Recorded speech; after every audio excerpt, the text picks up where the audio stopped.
Flashback diperlihatkan kehidupan sang ibu di mata Abel. Ibuku sangatlah baik hati dan dermawan. Dia selalu peduli terhadap orang lain. Meski lahir sebagai bangsawan, dia tidak pernah mengabaikan rakyat biasa, tanpa pernah membeda-bedakan mereka. Ibuku selalu bilang, jika lahir dengan banyak hak istimewa, itu hanyalah kebetulan. Lalu suatu hari, ibuku yang baik hati direbut dariku saat memberikan makan pada orang-orang miskin seperti yang biasa dia lakukan. Ketika mencoba memberitahu seorang pria untuk tidak serakah karena mengambil banyak bagian sendirian, pria itu menusuk ibuku dengan pisau. Dia berkata bahwa kami semua terlahir beruntung. Tindakan yang dia lakukan adalah bentuk dari balas dendam. Ibu yang percaya akan kebaikan manusia. Ibuku bangsawan, kenaifan. Ibu yang penuh kasih sayang, pergi untuk selama-lamanya. Dia salah.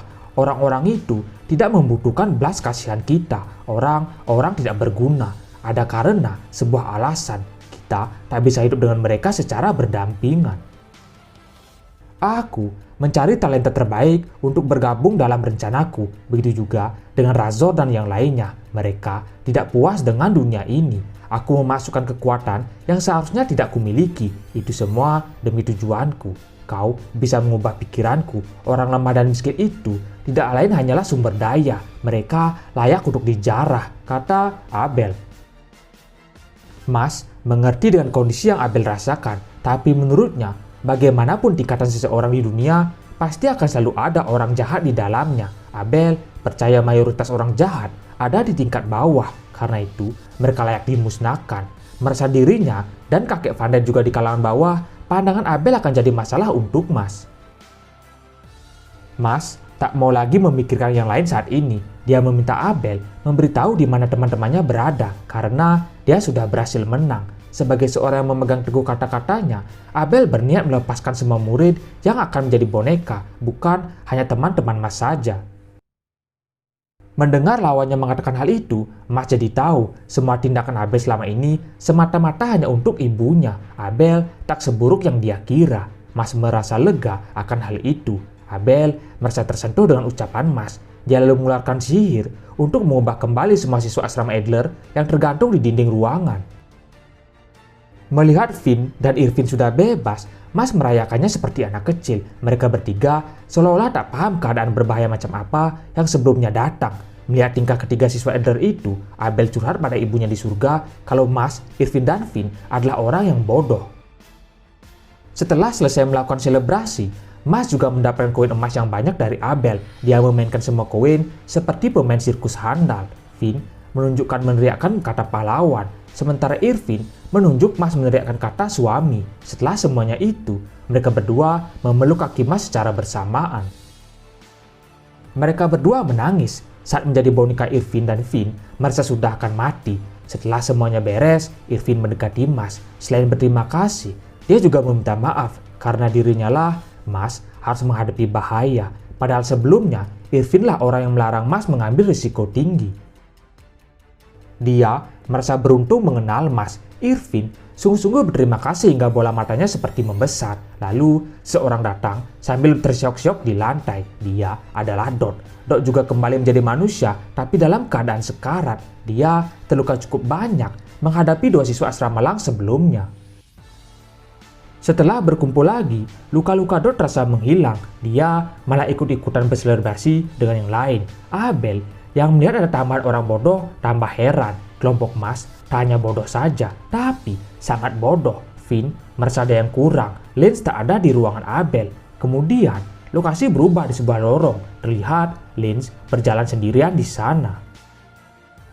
Dari belakang, seseorang menyuruhnya untuk berhenti. Orang itu adalah Rin. Rin berkata bahwa Lance seharusnya tak ada di sekolah seperti ini. Lance tak mengerti apa yang dimaksud dari pertanyaan Rin. Tanpa banyak omong, Rin menyerang Lance menggunakan satu partisipan pedang melayang.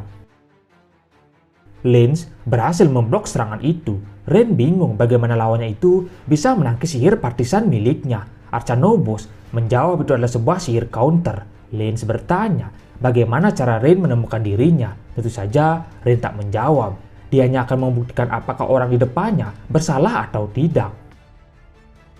Setelah mendengar itu, perubahan wujud terjadi. Ternyata dia bukanlah Lance, melainkan penyihir dari luar sekolah dengan mahkota berduri di kepalanya. Innocent Zero, organisasi hitam yang bekerja dalam bayang-bayang, melakukan penyelundupan makhluk gaib, obat-obatan, penjualan manusia, dan pembunuhan. Apa yang penjahat sepertimu lakukan di sekolah ini? Katakan, karena kalau menolak, aku akan membunuhmu, kata Rin. Anggota Zero itu menjawab bahwa saat ini dia dan anggotanya sedang mencari sesuatu yang penting bagi organisasi. Mereka yakin ada di sekitaran sekolah. Rin tak paham sesuatu penting apa yang dimaksud. Kami menyuruh Abel untuk mencarinya, tapi dia tak bisa melakukan tugas dengan baik. Dia tak berguna. Cukup itu informasi yang bisa kau dapatkan. Lagi pula, untuk apa aku memberitahumu ya? Kita kan tidak pernah berteman. Kalau ingin menanyakan sesuatu secara pribadi, seharusnya kau harus mengenal orang itu dulu. Itu pengetahuan umum. Tapi lupakan saja. Lagi pula sekarang, bukanlah waktu yang tepat untuk itu. Aku harus membunuh Abel karena sudah gagal. Sepertinya aku harus pergi, kata anggota Zero tersebut. Dia seperti membagi diri menjadi dua bagian tubuh. Seorang penyihir berdiri tegap di hadapan Rin sementara anggota Zero berlari mencari keberadaan Abel. Penyihir dengan lengan yang panjang membawa pisau dan garpu siap melawan Rin. Dia memperkenalkan diri sebagai seorang pembunuh berantai, juga kanibal bernama John Pierre. Rin merasa keadaan semakin memburuk. Mengetahui kekuatan anggota Zero setara dengan visioner suci, siapapun yang menghadang anggota Zero tersebut takkan memiliki kesempatan untuk menang di sekolah ini. Kembali ke Mas dan kawan-kawan, mereka masih berselebrasi tanpa tahu sebuah bahaya besar sedang mendatangi mereka.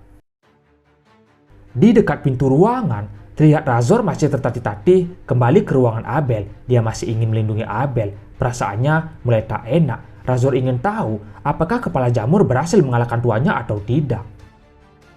Di dalam ruangan, Mas masih merayakan keberhasilan bersama teman-teman. Mengetahui banyak orang di sana, apalagi tak ada pertarungan lagi, Mas izin keluar mengambil sesuatu. Tapi dia beralasan ingin pergi ke kamar kecil. Finn, Don, dan Irvin mengira pasti Mas menahan ke toilet selama pertarungannya tadi. Pokoknya ini sepertinya sudah selesai, ucap Don. Sekolah ini penuh dengan penjahat, kata Finn. Bahayalah yang membantu cinta bersemi, sambung Irvin. Tepat beberapa detik setelah Mas pergi, anggota Zero sudah tiba di sana. Dia melayang berniat menghampiri Abel. Dot menanyakan siapa orang aneh di depan mereka. Hanya dengan satu hentakan, mereka bertiga telah dikalahkan. Dot mulai merasakan ancaman mana besar dari orang itu. Dia bingung, apalagi yang sebentar lagi akan terjadi. Penyihir bermahkota duri itu mendekati Abel. Abel, kau kelihatan lesu. Apa kau baru saja dikalahkan? Kau bahkan tak bisa naik ke puncak sekolah ini. Itu adalah sesuatu yang buruk. Apa kau tahu? Tapi setidaknya kau melakukan satu hal yang benar. Kau berhasil memberi kami informasi bagus soal kepala sekolah Walberg, tapi kau tak menemukan apa yang kami cari. Itu tak masalah, karena ternyata kami tak membutuhkanmu lagi, ucap anggota Zero. Dia menyihir Abel hingga membuat tangan Abel mencekik dirinya sendiri. Berbarengan dengan itu, Mas kembali. Dia membawa begitu banyak kue sus untuk dibagikan. Mas menatap sisi ruangan. Kenapa semua orang kembali tegang? Apakah pesta sudah selesai? Anggota Zero menatap tajam ke arah Mas karena mengganggu suasana. Mereka berdua bertatap-tatapan cukup lama. Mas mengejek memainkan bibirnya, tapi anggota Zero hanya bengong. Lalu tak sengaja, Mas ingin bersin. Dia tak bisa menahannya. Kue-kue yang dia pegang terlempar ke arah kepala anggota Zero tersebut. Karena memakai mahkota berduri, kue sus milik Mas tertancap sempurna di duri-duri tersebut. Finn, Irvin, dan Dot berusaha menahan tertawa mereka. Mas meminta maaf. Dia malah menyuruh anggota Zero itu agar mengembalikan kue sus di kepalanya agar bisa teman-temannya makan bersama. Hal itu tentu membuat anggota Zero kesal. Dia mengambil kue sus di kepalanya lalu melemparkannya ke lantai. Dia mengatai Mas adalah bocah bodoh. Namun, sesuatu mengganggu kepala anggota Zero. Kenapa ini? Tiba-tiba kepalaku terasa sakit. Ada seperti sebuah getaran. Apa yang sebenarnya terjadi di sini? Jika dipikirkan, rasa sakit kepala ini datang berbarengan dengan bocah bodoh itu masuk. Tidak mungkin. Apa dia? Tak mungkin. Mustahil kalau dialah orangnya yang menyebabkan getaran itu. Ataukah dialah selama ini kami cari? Dia orang semacam dia. Benarkah? Baiklah, nanti akan kuselidiki lagi. Pertama, yang harus aku lakukan sekarang adalah menyelesaikan urusanku dahulu, yaitu membunuh Abel, gumam anggota Zero itu. Dia mengeluarkan sihir berniat menghampiri Abel, mengangkat tubuh Abel hingga melayang di hadapannya. Sebelum melancarkan serangan, anggota Zero itu menunjukkan kenyataan bahwa betapa lemahnya Abel jika ada di hadapannya. Dia mengeluarkan sihir duri-duri untuk menusuk jantung Abel. Mas menyadari serangan tersebut akan sangat berbahaya. Mas harus melakukan sesuatu. Serangan dilesatkan ke arah Abel. Sebelum menyentuh tubuh Abel, serangan milik anggota Zero tertahan. Ternyata Razor menahan menggunakan tubuhnya.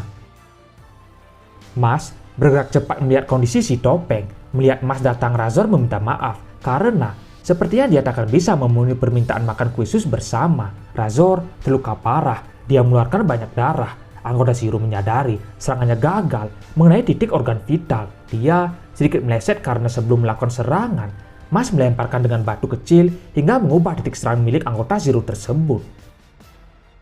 Mengetahui keadaan Razor cukup parah, Mas sangat marah. Dia menatap tajam ke arah anggota Zero itu. Selesai menyerang, dia berkata Abel sungguh pintar memilih anjing yang setia. Sampah seperti Razor pasti akan membalas dendam jika anggota Zero membunuh Abel. Itu adalah tindakan yang menjijikkan. Namun tiba-tiba, Mas mengentakkan kakinya ke lantai, membuat lantai bergetar. Karena hal itu, anggota Zero kehilangan keseimbangan. Lalu Mas mengambil ancang-ancang untuk menyerang. Banyak pecahan batu melayang karena hentakan Mas. Dia lalu menendang pecahan batu tersebut ke arah anggota Zero. Hal itu tepat mengenai wajah lawannya hingga terpental ke belakang. Bukannya kesal, dia malah tertawa. Ternyata ada orang bodoh yang cepat marah di hadapannya kali ini.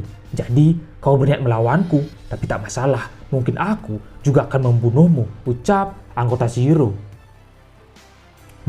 Tadi batu itu barusan mau kau jilat ya? Sepertinya kau memang masih dalam masa puber. Aku harus segera membawa si topeng ke rumah sakit. Akan kuhajar kau kalau mencoba menghalangiku, jawab Mas sambil meregangkan kedua pergelangan tangannya.